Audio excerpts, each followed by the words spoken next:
Now, welcome to another edition of Path to Ahsoka, where we tackle some of the characters in the upcoming series. This time it's Hera Syndulla. Twi'lek Captain. General. Hera was born on Ryloth. Her father was Cham Syndulla. During the time of the Clone Wars, when she was a young girl, Cham was like a prominent revolutionary fighting against the Confederacy of Independent Systems. He was behind like the Free Ryloth movement, yeah. Yeah. So, he's done a few things. So she does have rebellion roots. Certainly. She even showed up in the Bad Batch animated show. They visited her planet. Right after the war ended. After the war.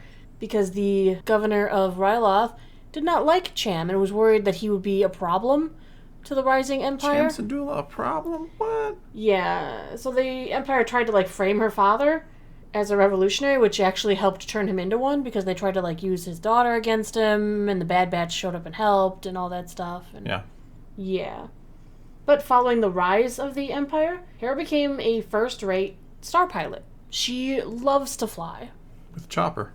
Yeah, Chopper was also her astromech friend. Friend. A very loose term there. She left her homeworld in 12 BBY and sought out the early rebel hierarchy and became an agent of Bail Organa. Joined up a rebel network led by the mysterious Fulcrum agent, who was actually former Padawan, Ahsoka Tano. As the rebel operative, she went on a trip through the books, you could say, because then she first showed up in the very first, yeah. The first book of the new canon is actually A New Dawn. Yeah, A New Dawn. Yeah, but that's where she meets Kanan. Yeah, because Kanan down on his luck. As a rebel operative, she was trailing and reporting on the movements of Count Vidian, Emperor Palpatine's efficiency expert. That's where she first saw Kanan, who was a freighter pilot at the time. Yeah, not a fighter, freighter. Yes, because he was a Jedi Padawan who survived the Purge, and he kind of was standing up to Vidian. After the completion of the mission, the pair decided to travel together as rebels on her ship, the Ghost. He kind of had a little thing for her. There was a little back and forth. It wasn't just him having a thing for her. Eventually, they joined up, Hera, Kanan, Chopper, forming the rebel cell known as the Spectres, based on the Ghost. They also added the Lasat, Zeb, as well as Sabine, who we went over in the first video, and then eventually Ezra Bridger. Hera kind of was a mother figure for the crew. Oh, absolutely, yeah. She was more than just I'm like their leader of this rebel cell. She was also the one who's always looking out for them. Yeah, they were kind of like a family. They were very much a family. Yeah. She and Kanan were the parents. Yeah, and they made their own family, too, a little later on. It was cute, because she always called Kanan Love. Yeah, they were good. That was one of the, it was kind of the subtle... But she also had the tough love with them, I'm just saying it was kind of always this little kind of... Knew they liked each other, but they never acted on it, or so we thought, but... Right. Getting ahead of myself. You are, when you stay with the current context. Yeah. Hera knew the cell was part of a wider rebel network, but for the sake of the rebellion, she had to keep it a secret from the rest of the crew for at least one season of the show.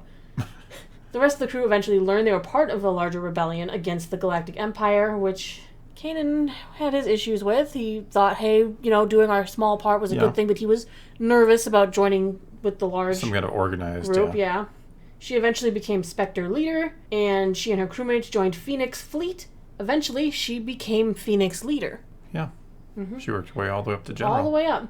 Eventually. She was even briefly united with her father, Cham, during a mission for the rebellion, but Cham was only interested in freeing Ryloth and didn't get that his daughter wanted to help everyone and not just her homeworld. It was cool because when she was talking to him in the show, she would slip back into a Ryloth accent, which sounded kind of French. Not kind of. It is French, but yeah. French Ryloth. During the mission, of course, he kind of betrayed her because he had his own agenda for his home, his home world instead of the bigger picture. But at the end, Hera managed to win over her father, telling him that he's the one who inspired her to join the rebellion in the first place. Cham's also in the book Lords of the Sith as well. Yes, he is. It's a little more cutthroat there, shall we say. He's a cutthroat kind of guy. Yeah. With the Phoenix Cell, Hera expanded their forces, gained them allies. They established a base of operations on a remote world. But their big thing is they really wanted to help Lothal. Because the rebels, where they were based there, the Empire got stricter on Lothal, which is not what they wanted. Lothal is Ezra's homeworld. Yes. Then came a very important story arc when Kanan was going to travel with Ezra and Ahsoka to the planet Malachor, and Hera didn't want him to go. She was concerned, she had unease, she feared she would lose him, but Kanan said it was really necessary for the survival of the rebellion, so she stayed behind, and when her love returned and she embraced him, she found out he was blind. And they had to come to terms with that. And Ahsoka apparently died. Allegedly. Allegedly. Yeah, allegedly, but she didn't. Mm-hmm. As the rebellion grew larger and became more of a threat, the Empire selected Grand Admiral Thrawn to dismantle said rebellion. He took Hera captive at one point. He took her family Calicori before leaving her to be killed by subordinates. Calicori was like a very symbolic, like Twi'lek family artifact. Yeah, kind of like a family tree sort of thing. Right, yeah. that pieces to represent members of the family would be added to it. Yeah. Thrawn apologized, though, that this would be their last meeting because she's going to be killed, but he promised to keep the Calicori in a place of honor. And she said she'd rather see it destroyed than fall into the hands of an enemy, where Thrawn mocked her about not wanting to respect her history. He loves his history, and the arts, yes. Could they say it teaches him about cultures and things, and makes him a better villain. I mean... Oh, come on now. Sorry.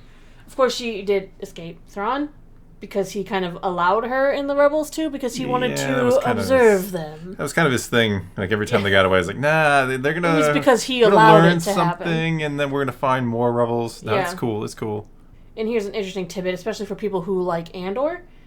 At the request of Senator Organa, Hera and the Spectres undertook a mission. They extracted Senator Mon Mothma, who was wanted by the Empire for condemning the Gorham massacre. Mm-hmm. If you remember in Andor Season 1, she was talking to other politicians that she was upset with the mistreatment of the Gormans. Yeah, all connected. Yeah, Rebels, really she spoke out against the Gorman massacre, which means we know what's happening there, and they extracted her.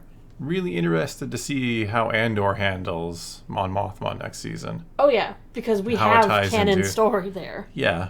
About where she goes. You know, this is Dave Filoni stuff. You don't get to retcon Filoni stuff. Filoni retcons your stuff.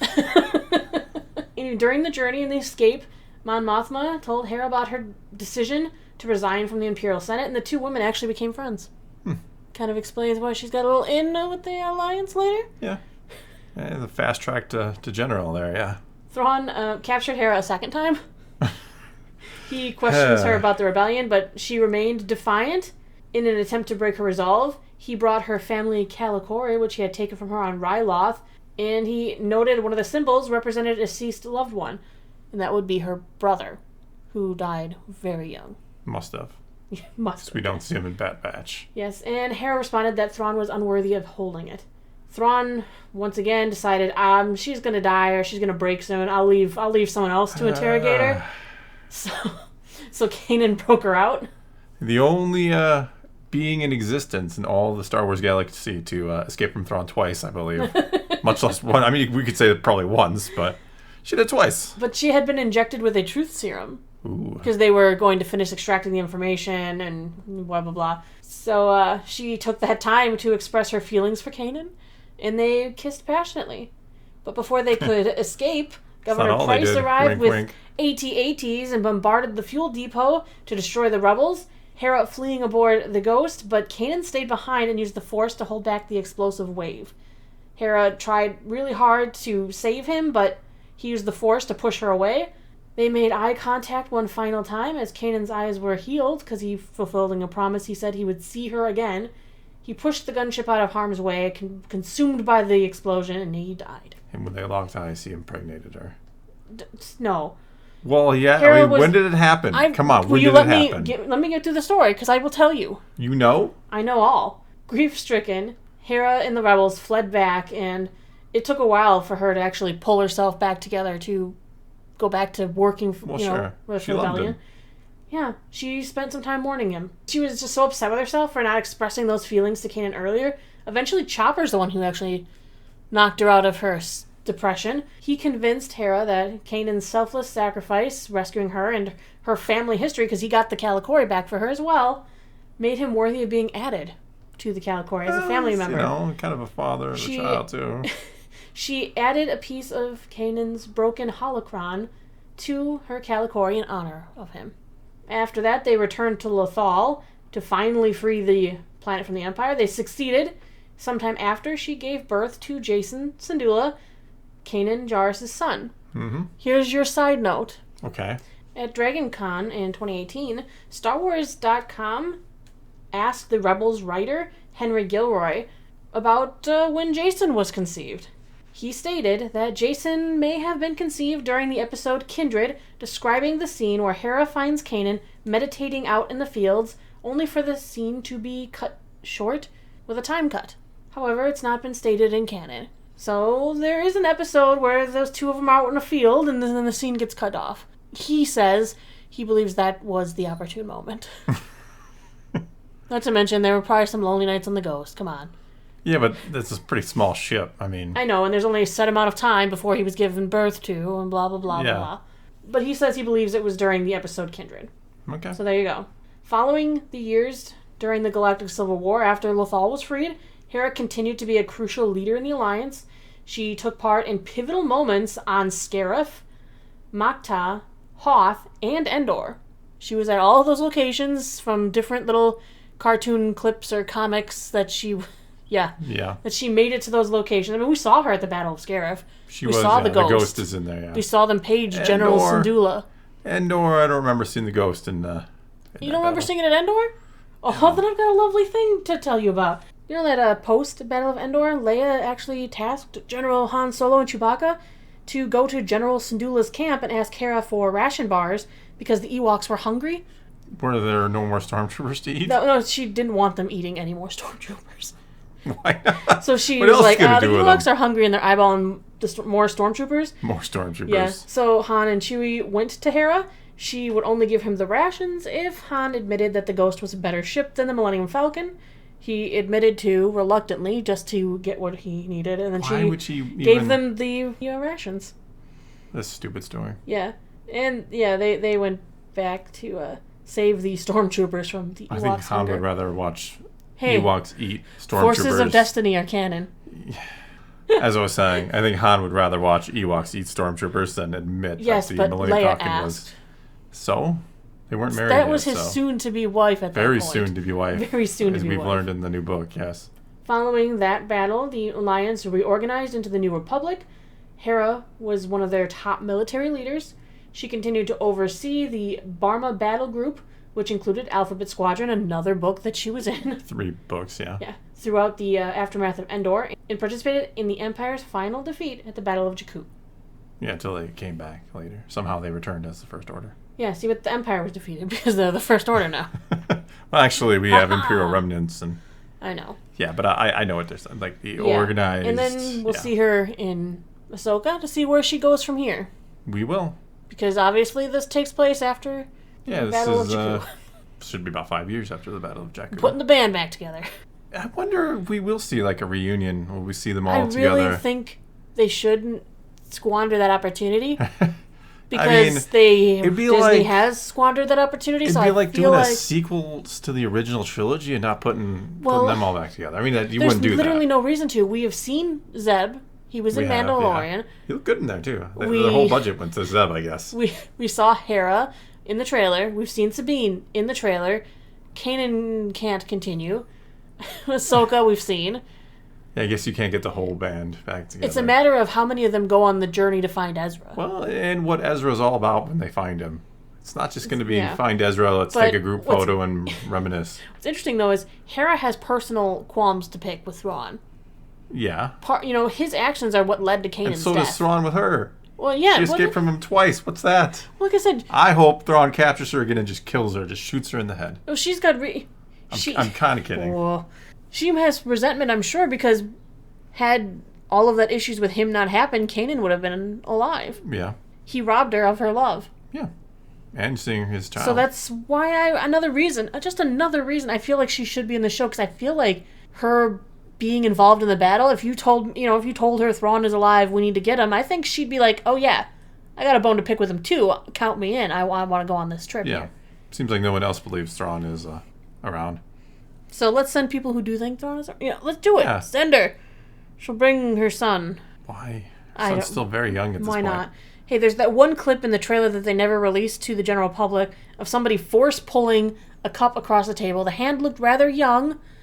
maybe it's Jacen. Did they have green hair? He is born out of the Jedi who knew nothing but attachment. So why not? We didn't see the hair. All you see is the cup reaching and the cup. It was kind of a joke because that was the one thing that was supposed to indicate he wasn't just totally a human. He had green hair. Green hair and... Let me tell you something about humans. Some of them have green hair. Humans nowadays have green hairs? Yeah. So... It's not the most uncommon thing in the world. I would have liked him to look a little more Twi'lek. Yeah. So just maybe mini look. Just a little move. Yeah. A little move? Little mini more. moves. Mini moves. All right, that is all you need to know about Hera going into the show. Which is all we got for you this time, then. So now it's your turn to take to the comments below and tell us what you think of Hera's journey so far, and what do you think it'll look like in Ahsoka? What's she gonna do in this one? And next week we're gearing up to talk about Kanan. Kanan won't be in the Ahsoka series. No, he has passed on. He won't be in the Ahsoka series, but there are definitely some pivotal facts going into the show about him I think you should know. All right. He plays a big part in Ezra's life.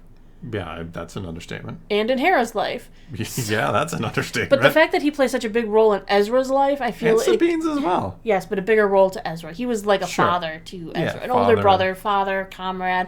You were my brother, Ezra. You were my big brother.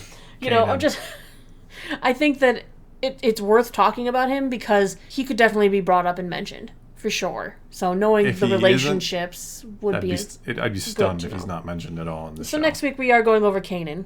All right, Kanan it is. Maybe his Force Ghost will be on there. You know, they can just... Maybe. Why not? We don't play by rules anymore. It just has to rise of Skywalker. Anyway, that's all we got for you this time. Take to the comments below. Tell us what you think. And until next time, thanks for watching.